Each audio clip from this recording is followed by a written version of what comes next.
वो सवाल ये है कि प्रवेश वर्मा जो आपके इस समय पोस्टर बॉय हैं, प्रवेश वर्मा जो दिल्ली चुनाव में सबसे ज्यादा सुर्खियों में रहे, आम आदमी पार्टी ने इतना गंभीर आरोप लगाया, उसका उत्तर आना चाहिए कि 2019 में प्रवेश वर्मा ने अपने एफिडेविट में सालाना आय 17 लाख बताई और 2025 में उन्होंने बताया कि 19 करोड़ 17 लाख रुपए।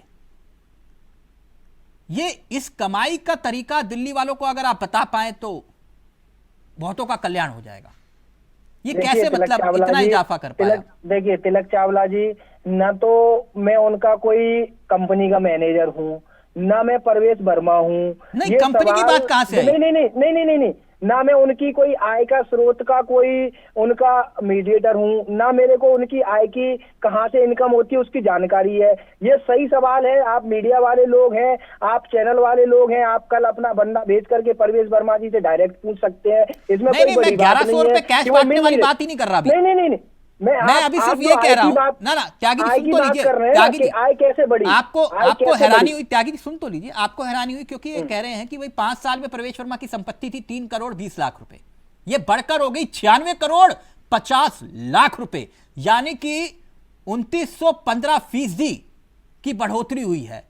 इस की मतलब जो कुल संपत्ति है प्रवेश वर्मा जी की 15 करोड़ 52 लाख से बढ़कर 115 करोड़ 63 लाख तक पहुंच गई, यानी कि 645% का ग्रोथ हो गया। ये तो मतलब चमत्कार है। नहीं तिलक चावला जी, मैं पूछना चाहता हूं सिर्फ एक सवाल। आम आदमी पार्टी के अरविंद केजरीवाल जो फटा उल्टी चप्पल उल्टी शर्ट, एक बटन ऊपर एक बटन नीचे, और ऐसे आज जो शीश महल 150 करोड़ का शीश महल बना रहे हैं, आज जो करोड़ों अरबों रुपया जो भ्रष्टाचार कर रहे हैं, शराब माफियाओं को सवाल कुछ और है, जवाब कुछ और दे रहे हो। मैं देखिए, मैं प्रवेश वर्मा तो हूं नहीं। अब इसके लिए आप अपने इंडिया वॉइस के चैनल के माध्यम से एक बंदा भेजिए और प्रवेश वर्मा इस ग्रोथ का फॉर्मूला क्या देश को जानने का हक है कि नहीं है? तो ग्रोथ का फॉर्मूला प्रवेश वर्मा जी बताएंगे, समझिए ना। नहीं तो नेता तो आप ही के है ना। नहीं तो भाई ये उनकी आय। अब मैं ये पूछना चाहता हूँ कि राहुल गांधी जी ने क्या कभी कोई फैक्ट्री लगाई? सर राहुल गांधी विषय नहीं है, प्रवेश वर्मा पर सवाल है। अरे तो भाई सवाल वहीं से जुड़ तो रहा है, मैं बता तो रहा हूँ। इन्होंने पूरी मतलब जिंदगी इनकी निकल गई, 3 पीढ़ी निकल गई। क्या इनकी कोई फैक्ट्री है, कोई व्यापार है? कहां से इतना पैसा आया बताइए? प्रवेश वर्मा का तो कोई आय का स्रोत होगा, आप जाकर के कल ही पूछ सकते हैं।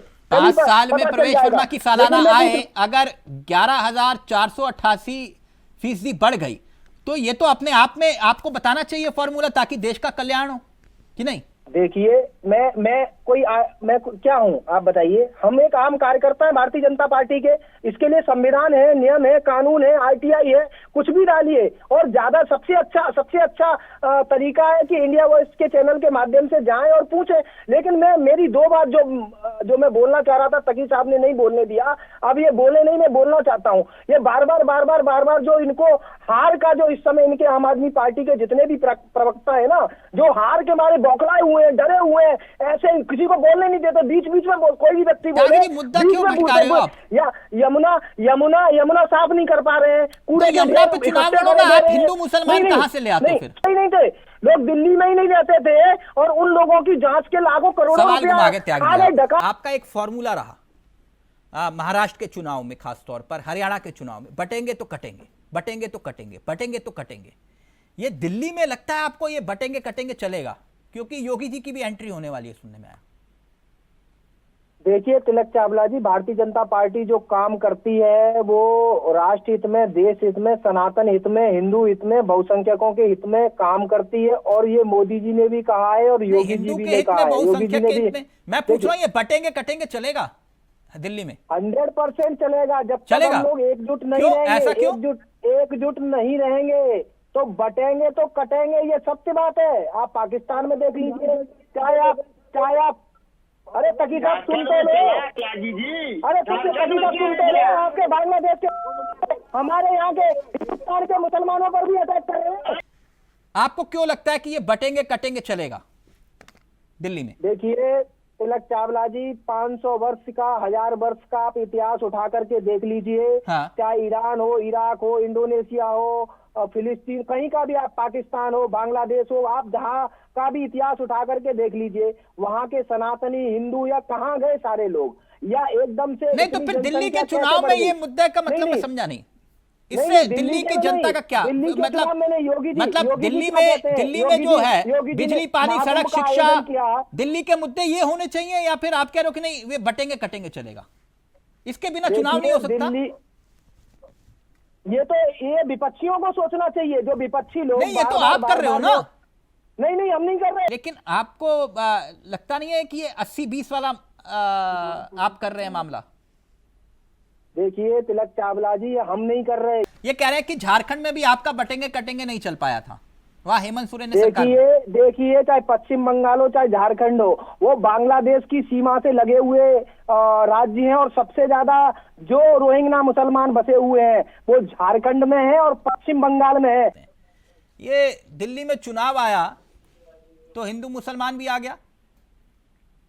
वैसे तो ये तो अब शक्ल बन गया है, जहां चुनाव होगा वहां हिंदू मुसलमान होगा, नहीं अब पकड़ा गया एक रोहिंग्या आप लोगों के मुताबिक सैफ अली खान पर हमला करने वाला, और मुद्दा बन गया दिल्ली का। देखिए तिलक चावला जी मैं इनको बताना चाहता हूं कि भारतीय जनता पार्टी कभी भी हिंदू मुस्लिम की राजनीति नहीं करती है। बात करते हैं, एक मिनट मुद्दे पे आइए, हाँ मुद्दे पे आइए। ठीक है कि आप कुछ और कहीं घुमा गए बात को। ये जो रेवड़ी बांटते बांटते समाज क्यों बांटा जा रहा है, मैं ये जानना चाह रहा हूं। क्या बिना हिंदू मुसलमान के चुनाव नहीं हो सकता त्यागी जी? देखिए तिलक चावला जी मैं बता दूं, जब 1947 में देश का बंटवारा हुआ, हाँ, तो मुसलमानों को पाकिस्तान दिया गया और हिंदुओं को हिंदुस्तान दिया गया। पहन लिया है 80% हिंदू जो भारत देश में रहते हैं, जो बहुसंख्यक हैं, यार उनके लिए राम मंदिर बनाना है तब इनको दिक्कत होती है। त्यागी जी कहना क्या चाह रहे हो? है तब इनको दिक्कत होती है। त्यागी जी कहना क्या चाह रहे हो? तब इनको दिक्कत होती है। मतलब तो जो भारतीय जनता जो पार्टी हिंदुस्तान में चाहे योगी जी हो, मुसलमान चाहे रह रहे मोदी जी हैं, हो, जो देशभक्त वो बात हैं, ये करते हैं, नहीं उनको सबको एक बाहर मिनट, निकाल दिया जाए? नहीं तिलक चावला जी में बात बाहर निकालने की बात नहीं है। हाँ। देश में रहना है तो भारत माता की जय बोलिए, देश के साथ प्रेम करिए, देश के साथ देश नहीं तो वो सर्टिफिकेट कौन बनाएगा? वो आप बना के देंगे? ये बताइए, वो बीजेपी बना के देगी सर्टिफिकेट? वो आप जारी करेंगे कि कौन देशभक्त है कौन नहीं है?